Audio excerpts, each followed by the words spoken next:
Drew is one of the guys that helped to design, give us some feedback on sort of the design part of the back end. We don't have on the call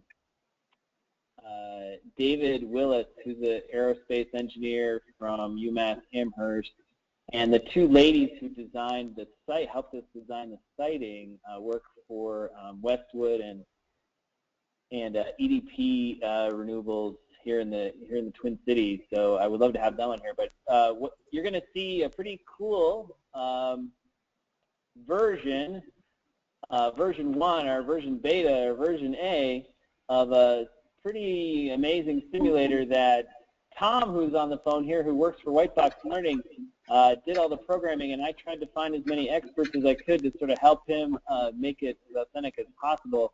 And Tom's going to walk you through it, but I just wanted to sort of set it up a little bit.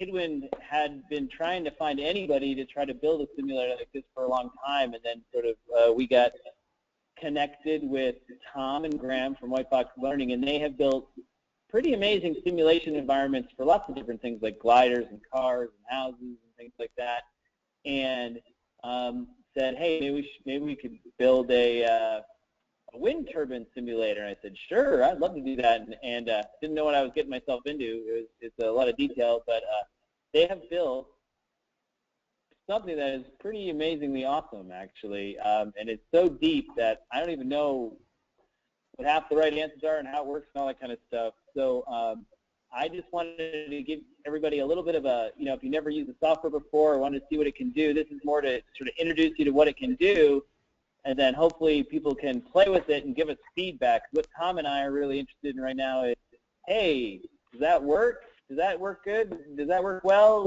What should we tweak? Because, we're sort of in the test and make sure it really works phase. So we want to get as much feedback from as many people as possible. So without further ado, I'm going to introduce you to Tom, and Tom's the sort of head programmer on this stuff.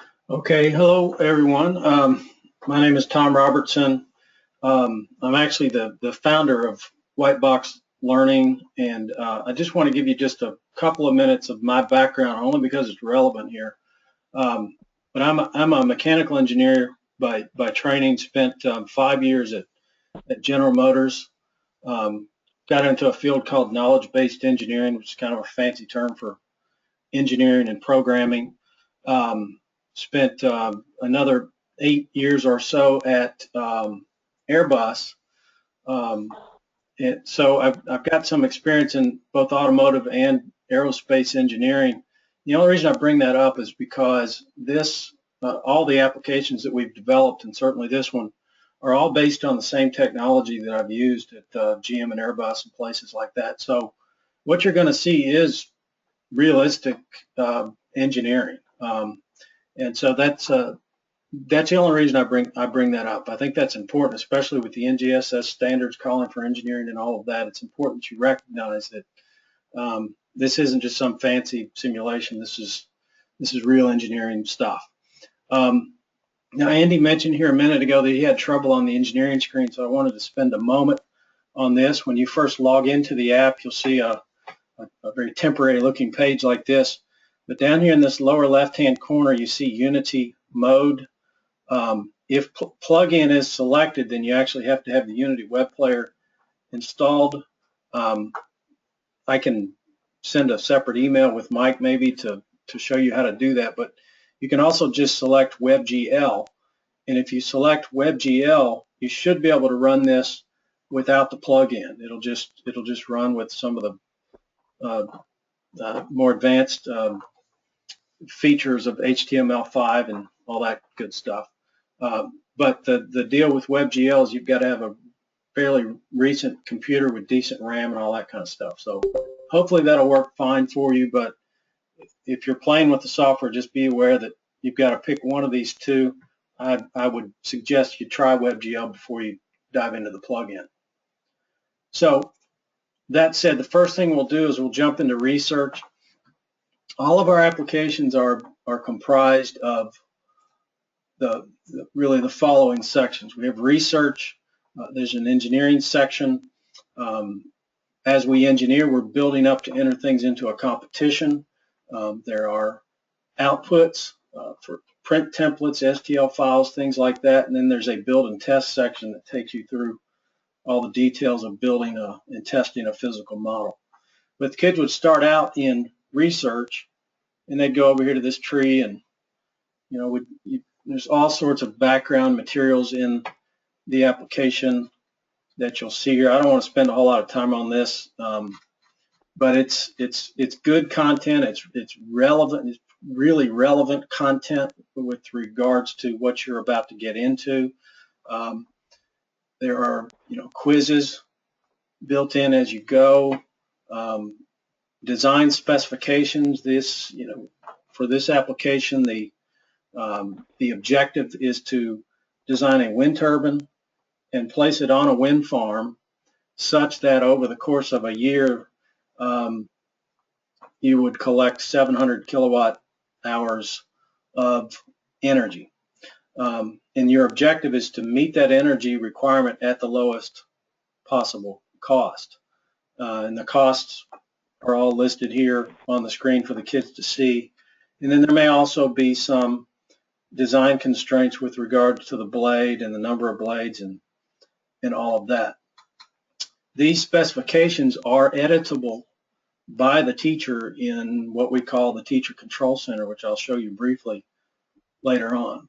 But that's important because once kids have worked through one iteration of this, you might want to go change the specs and have them do it again in an entirely different setting. Then they just make their way through the rest of the content. And again, I just want to sort of blast through this, but one of the sections that's kind of neat is this is the middle school content, and one of the learning objectives was to just help kids understand why it is that blades move. So in this case, we've got a little simulation or slideshow built in here where students can see wind approaching a blade that's got some pitch on it. The wind is deflected down. Of course, that causes the blade to move up. So this is an example of Newton's third law at play. And of course, there's a quiz just following that where you would work your way through that, so on and so forth. So the research section has all this relevant content, sort of gets to the why wind turbines behave the way they do, and certainly background gets into the overall significance of that, the need for renewable energy and all that. Built-in quizzes, all that stuff. And by the way, in the Teacher Control Center, you would also see things like the time on task that students spent in certain documents, what their quiz scores were, and all of that. So there's a whole learning system built into this. Tom? Yeah. Could I just ask you, when students take those quizzes and you say that you can see their scores and so forth, can that be tied then to Google Docs or some other way that it can be put into a grading program? Or we actually have, you can download a CSV file, so you could import that into Excel or something, Does that answer your question? When we've had that, it might. Sorry. Okay. No, go ahead. Just when we've had that question in the past, people ask for a CSV file, which I guess you can import a CSV file into Word or something like that. But usually they import that into an Excel spreadsheet. Okay. But I mean, if there's good reason for something else, all that information just resides in a MySQL database, and there's a gazillion reporting tools that would allow us to dump that stuff out. So far, CSV. Go ahead. The district just put on working with Google Docs and creating quizzes and everything that are then automatically graded and everything else. So I'm just trying to make it simple. But keep going. I don't want to interrupt you. Sorry. No worries. So in this case, I've cheated. We've gone from research to engineering. I've cheated here because I've just jumped over to the development environment. There's a couple of things I changed today that aren't on the production server, so that's why I did that. But after you've come out of research, you'll find your way onto this engineering page. And by the way, as you make your way through the research, the students are hitting a next button, and that next button is taking them to the next document, the next quiz, or in some cases the next tutorial. So there's tutorials built into the application, and if you all are going to use this, I would encourage you to go through the tutorials. So point is, by the time the kids get here, they kind of understand the lay of the land here, but it's pretty simple. We have an engineering tree here, we call, and there's a wrench and an eye next to everything. If I turn on the eye, that displays something in the graphics area. If I turn on the wrench, it displays a little work area, as we call it, where you can change inputs or edit something about whatever it is that you're working on. In this case, the blade profile. So I can grab this blade profile, just pull these little handles to design a blade. So here's a blade with a span of 285 millimeters and a tip chord of 15. Root chord is 40.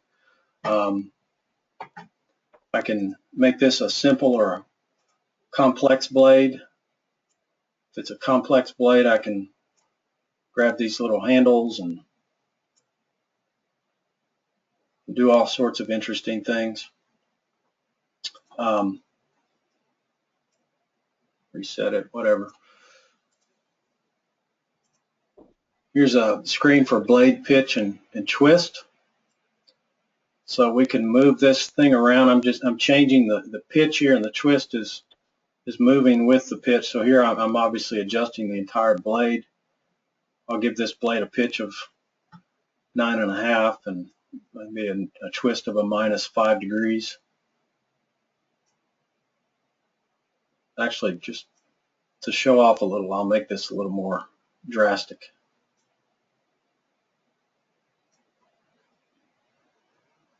Okay.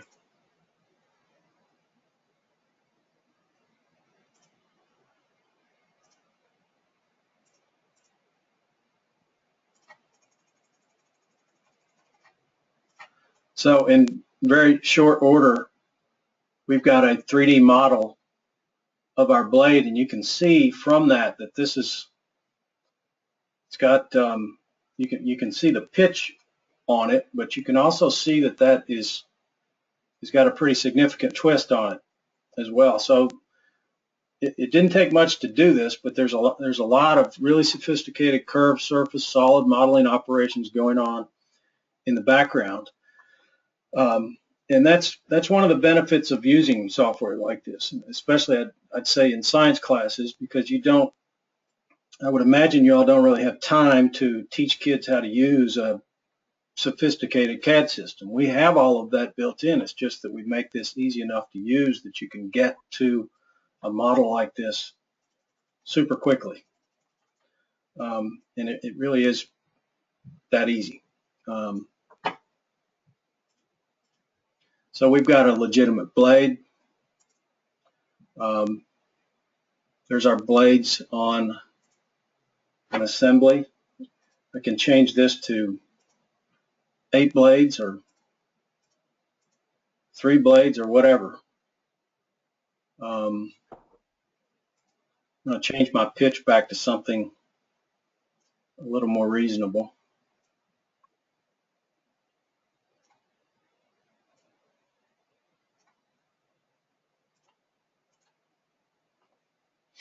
Okay. So quick, easy model. There's our nacelle. Can bring up the work area for that.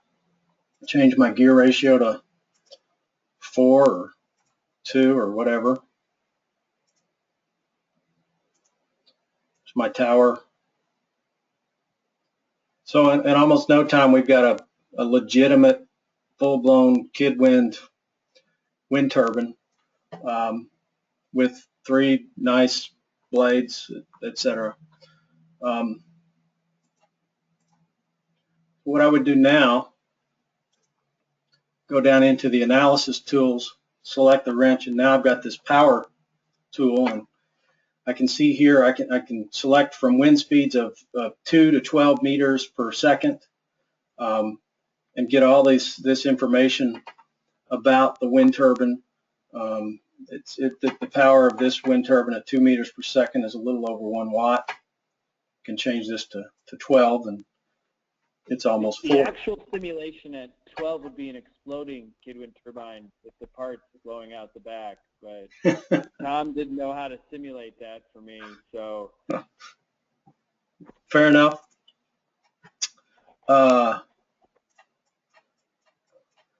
So we also added some experiments to this. So I'm just going to move our wind turbine over.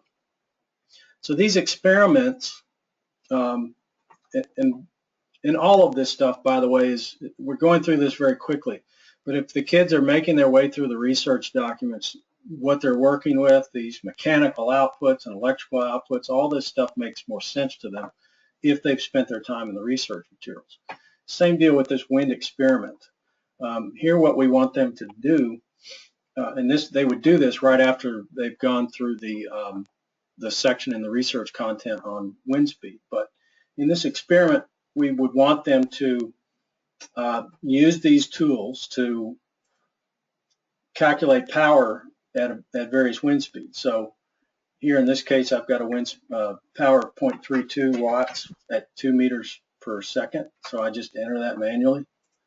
4 will bump this up to 2.22 watts, 6 meters per second, 6.76 watts, 8 meters per second, 14.68 watts. This is the last one that I'll do like this, I promise. 25.94 watts at 10 meters per second, and where this thing would blow up, as Mike says, we've got 39.62 watts, assuming that it doesn't actually blow up. And so kids can see just from their own quick experiment there that wind speed matters a whole heck of a lot. And if we actually went back and we looked at the equation for wind speed and its effect on power, we would see that there's an exponential relationship there.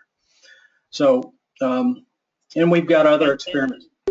Yeah, and one of the things Tom and I were trying to do with this, you know, is to try to break out. Turbines are kind of super complicated, right? You got a lot of variables, things going on, but we wanted to sort of show them what happens when you move some of these big ones around, because when they start to mix, changing 4 different variables, things get messy. So we sort of wanted to isolate a few that we thought were important too.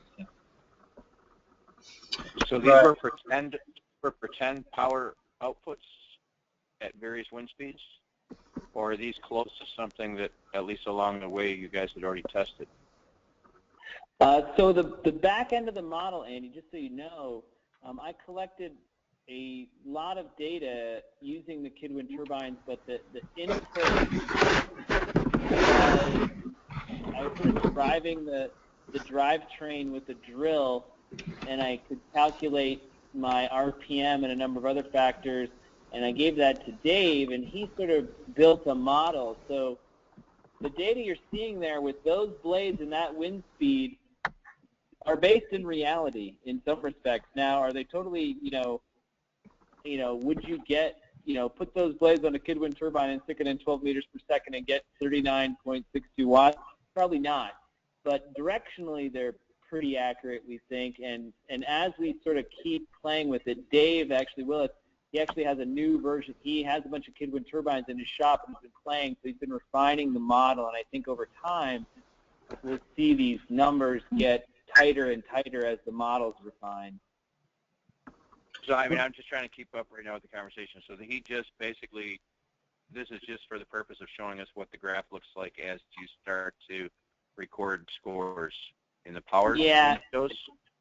Okay. Yeah, and as you just play, like, one of the goals is to show kids, and Andy, a teacher like you who really knows what's going on here, you might have already done this physically, so you could just move on and sort of almost skip this part, you know what I mean? You do with your kids in a more. Okay. Can you guys tell me real quick while I have you on the line here? Is there a reference window for SWAN or rotor solidity?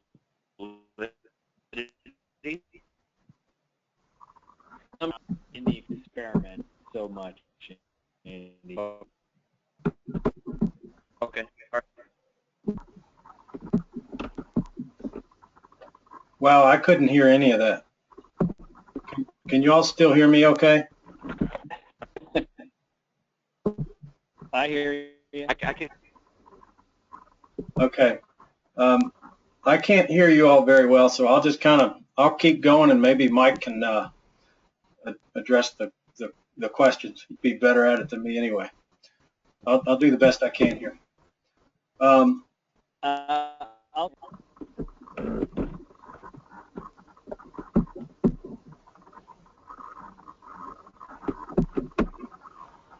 Wow. I'm not hearing anything. Y'all can still hear me? Yes. All right. So that's the experiments. We have some other experiments, but they work in the same way. So I want to just move on here to the sighting part of the application. So when we're ready to sight this thing, one of the things that you can do in the Teacher Control Center is choose from one of 4 terrains. These are maps. This isn't particularly important, but these are actual maps of an area in Big Sky, Montana, I think. But this is the terrain that the teacher has selected. And when I bring this up, I've got controls here to turn on a wind map.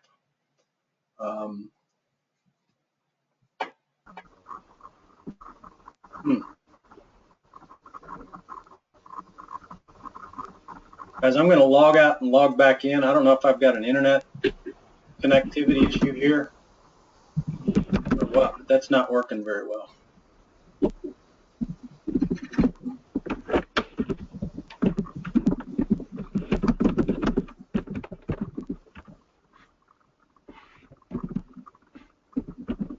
Just going to quickly get back to a decent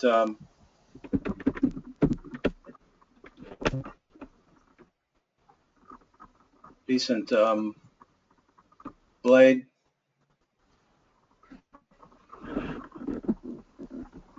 Not going to worry about that.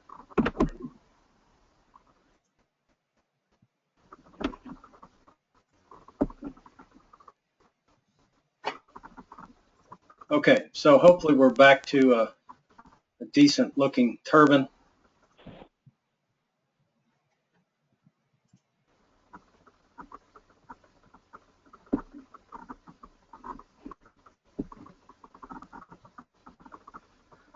All right.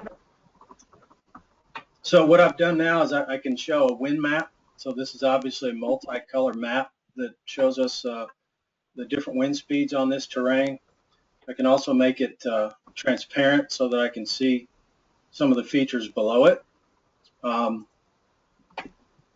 objective here is to drag turbines onto this map.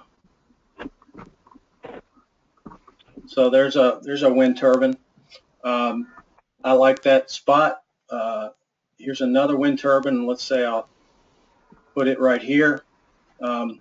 The reason I would put it in these locations, of course, is, or one of the reasons why I would want to do that, is because I might think it's got high wind speed there. So one of the things I can do, I'll turn on this feature to show wind speed, and I can see at this location that the wind speed for that wind turbine is 7.3 meters per second in the winter, 5.5 meters per second in spring, and then you can see summer and fall there. And as I drag this around the map, I can see the different wind speeds at these different locations. But just for the purposes of this demo, I'm going to place these 2 turbines right here together. So that's one consideration. What's a good wind speed for that particular location? Another thing we need to take into consideration is setback distance. These turbines can't be too close together. So if I show setback and mouse over, I can see the two turbines can't be within this little circle of each other, and I think these two should be problematic. That's what I'm trying to do.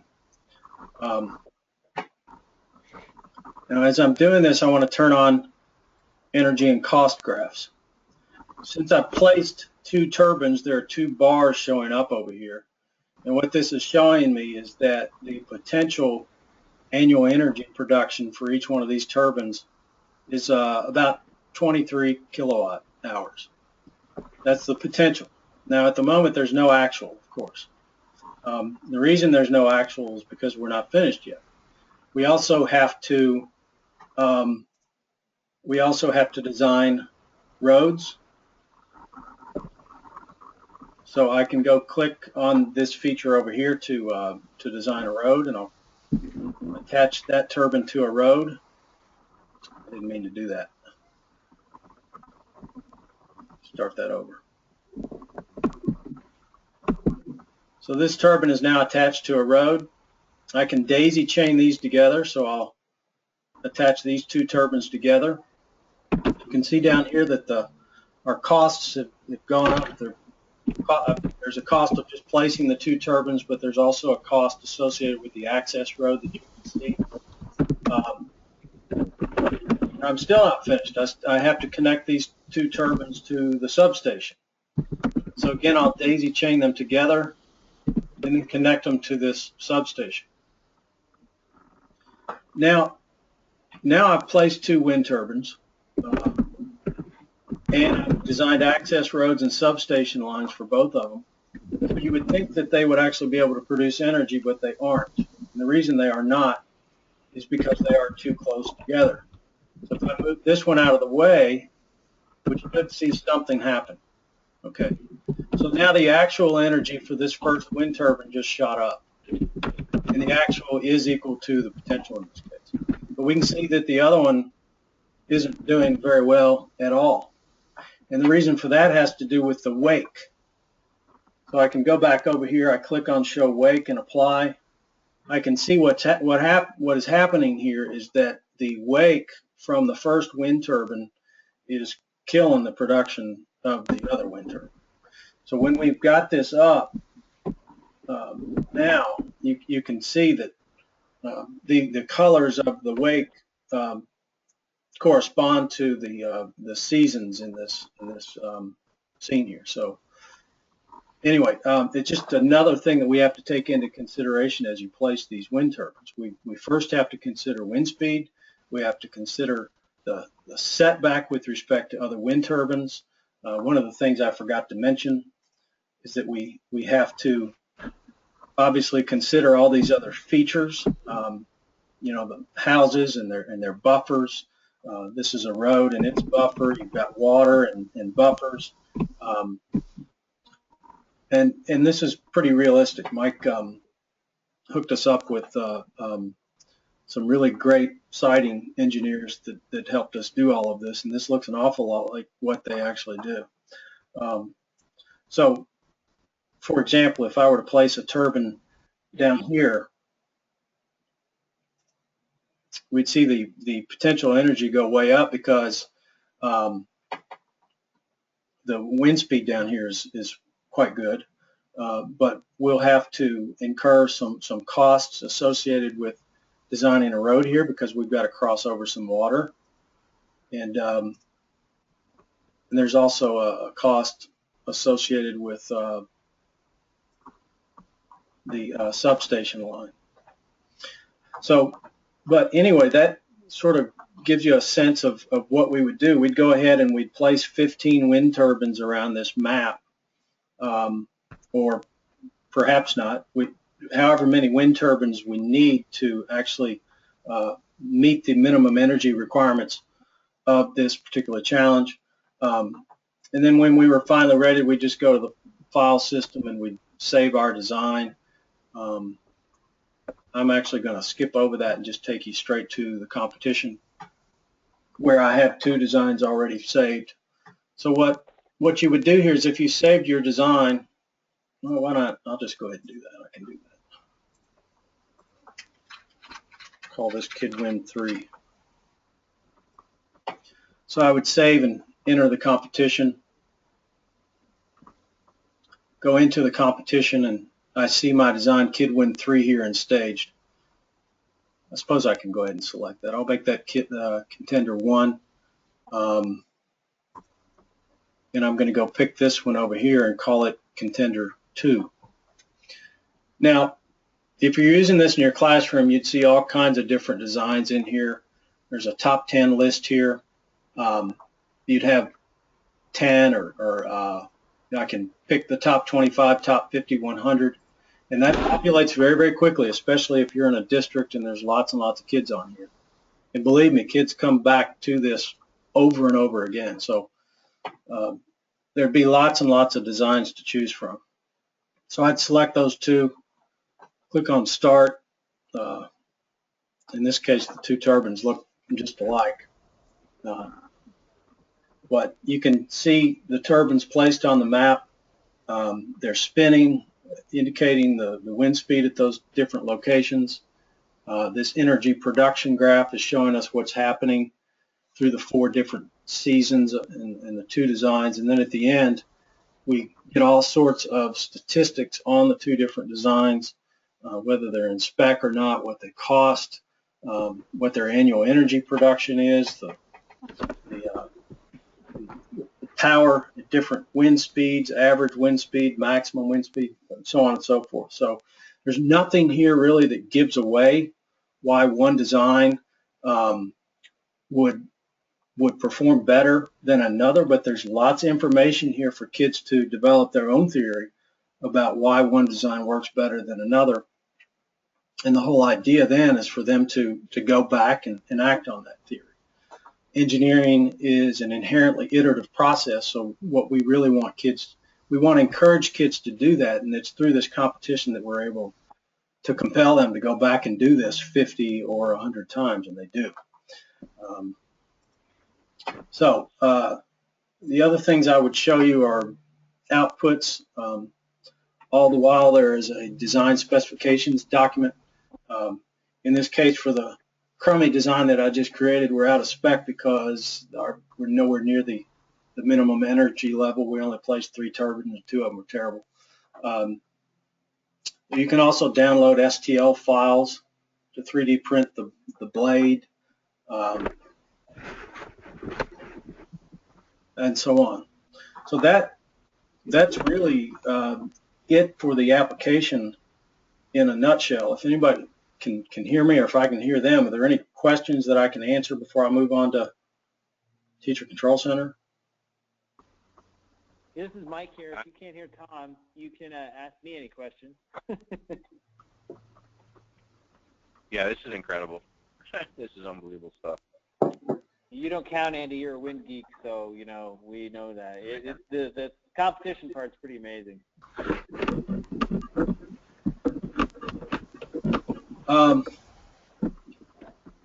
Okay, so I think I've hit most everything in the application. I did want to show you a little bit of the Teacher Control Center. Now, in the Teacher Control Center, you're able to set up your, well, I've got to, hang on just a moment. I've got to log back in here.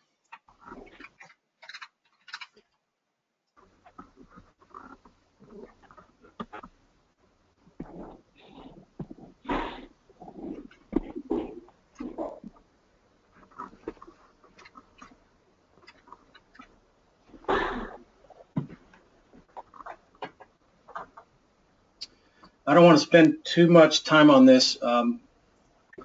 It's very powerful, but also potentially very boring if I spend too much time.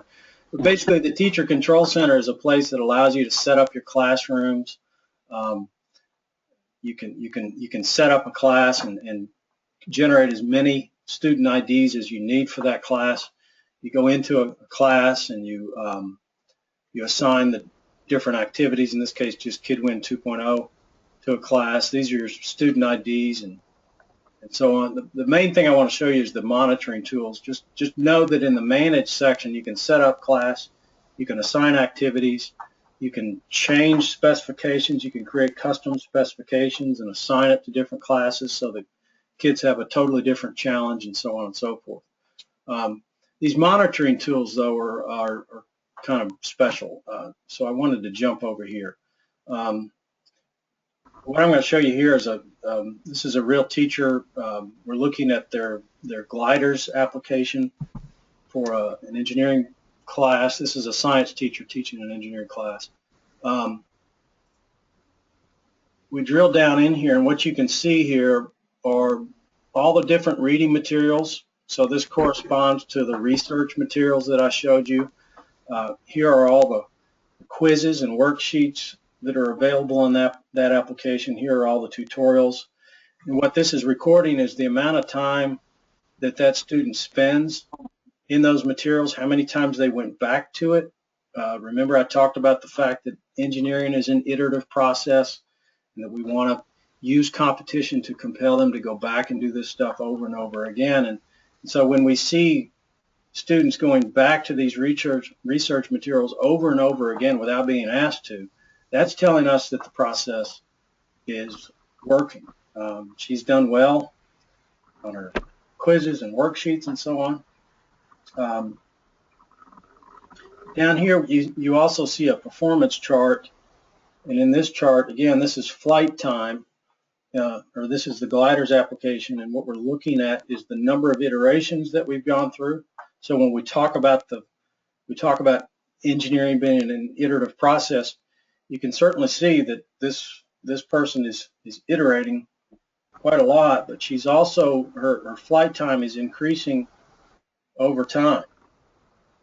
And I was pretty excited when we got this developed, because when we completed the development of these monitoring tools, because it occurred to me that, you know, a lot of students could, just by trial and error, really improve their design. And you might see a chart like this, but if you correlate this chart back to what she's doing up here, where you're seeing her go back to these things over and over again, this is telling me that this is not really a trial and error necessarily, but that this girl is really learning.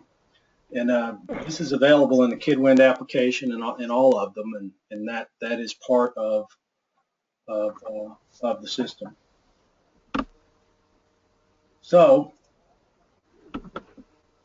that is all I have, unless anybody has any questions. Do I have any questions? Any questions out there? Mike, so what implementation? I know, what, we got about a month or something to play with this with the students? On the trial, I think you get a month, Andy. Like, I'm pretty sure the trial, and I'll send a note out about that, but I'm pretty sure, I think it is a month for like the trial, you know, and you probably get to use all the applications too, not just KidWind. They sort of open the whole thing to you. Yeah, usually 3 weeks or so is plenty, but we're not worried about that. Especially from you guys and working with the wind turbine application. Y'all are the master teachers out there. We really want your feedback. It'll help us build a better system. So no worries really on how much time. My intention is I have 106 graders that beginning Friday, I want to start introducing them to this and trying to take them through it. Do you have any simple lessons? What you showed today was not just complicated, but interesting and exciting. But I am dealing with middle school kids. Is there a way, like a couple quick steps? And then I know you've got some tutorials or something, but is there a library of tutorials for the kids on this already? Yeah, there is. As I mentioned to you before, as they go through this, we really want them to click on this next button, right? And as they click on that next button, it'll take them through the tutorials in sequence. Okay, so you know, they'll take the user interface tutorial first, and there's a turbine design tutorial, and then a turbine sighting tutorial. I know it seems intimidating, but the content that's there now is for middle school kids, and I'd be interested to see how your sixth graders do. But I think they can. Maybe they'll struggle with certain elements of the turbine design piece and analysis, but I think the turbine sighting stuff in particular is something that sixth graders can wrap their heads around pretty quickly. Mike can probably speak to that better than I can, but I wouldn't be particularly worried about having sixth graders work with it. And Andy, I think Andy, I think that one of the things is that sometimes the users already know this environment, so I think it takes a while for the kids to get up to the environment a little bit. And we're actually super curious, like what a bunch of sixth graders might do with this, Andy. So tell them that they're guinea pigs. Michael sent them a couple bags of candy to give it a run. I'm so curious to see what they do with it. Okay, I'm excited because it starts to approach a game, and we do some West Point bridges, things like that. They enjoy the simulation as well as actually building stuff. So this is a tie-in for sure. That's the idea. We're going to try. I mean, I'm with you there, Andy. I like the simulation, but I also like the building. So that's sort of, can we blend too? So I'm excited about that too. One of the things I should mention is that, this is all web-based, so your kids will also have access to it from home. And I think you'll be surprised at how many of them actually use it at home. And you mentioned it's sort of approaching a game. That's true, and that's why they do. In some of our other applications, wind turbine is too new, but some of our other applications, I've actually literally had teachers tell me that they had to go into the teacher control center and disable the application after hours because their kids were coming in groggy the next morning from being up at 3 o'clock in the morning designing their, improving their design and trying to move up that leaderboard. The competition element of this is ridiculously engaging, and it has really kind of shocked me at how well it actually achieves, the objective of getting kids to want to go through that iterative process. They do it naturally because they want to move up that leaderboard, and it's really during this trial period. Then it's okay for me to give them the student's number and the group number. Oh, absolutely. That's the idea. Yeah, when you set up your trial, Andy, you'll be able to basically run a classroom just like I'm putting you guys in a classroom, Andy. So you'll have your own group ID and everything like that. Okay, so right now, whereas I did not have a teacher log in, I only had a student log in. I'm going to end up with a teacher log in. You're like a student to me, Andy, right now. So I can see everybody who's actually logged in and tried it. You're basically like, I'm treating you like a bunch of my students right now. Okay. So before I lose you all, I'm disappointed in everybody's work, by the way. No, I'm kidding. Before I lose you all, we've set up a Survey Monkey, and I pasted that into the chat window. I don't know if y'all can see that. I'll give this to Mike, and he'll send it out separately. But if you would please, we'd love it if you would work your way through this survey. Largely some marketing questions in here, and it'd be greatly appreciated if y'all would fill this out. It'd be really great if you would do it as soon as possible, like right after this meeting while everything is fresh on your mind. So I pasted that into the chat window. I'm sorry, would it be okay for me to then share this with my colleagues and let them share it with students? Is that too soon? Do you want to have more control over the process, or? I mean, it's open and available right now, Andy, so it's sort of like, it's not like hidden behind anything, right, Tom? I mean, anybody who sort of wants to get a trial would be able to play with it, right, Tom? Yeah, they would just tell them to go to whiteboxlearning.com and sign up for a trial, or you could forward their email to us and we'll set them up. Mike, have we discussed the quickest and easiest way to set up these master teachers? I don't know if so I set them up with just in the class to play, and then I'm going to send out a note, Tom, probably tomorrow with the survey and then how to sign up for their own classroom, and then a link to the webinar in a video form so they can watch it too, Tom. So. Okay, great. So if that was I don't know if that was Andy asking that question or what, but yeah. Feel free to forward Mike's email to anyone you like. Yeah. Excellent. All right. So I mean, I think at this phase, me and Tom are really looking for feedback. So the more, and there's teacher feedback where you play with it and you give us feedback, but there's also, we don't have rooms of 100 kids right now, and that's really the proof in the pudding. And I know White Box Learning, their other applications, they know how to make things work for that. So I think that a lot of the theory's there, but it sure doesn't hurt to have kids pounded on it. Yeah. All right. Well. All right, guys. Thank you, Tom, for taking us through there. I appreciate it. And do send me a link to the recording, and we'll get it out there for everybody, too. Okay. I hope you guys could hear me okay.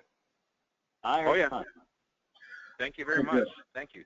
All right. Thank you. Thank you all. Do appreciate it. Bye. Have a great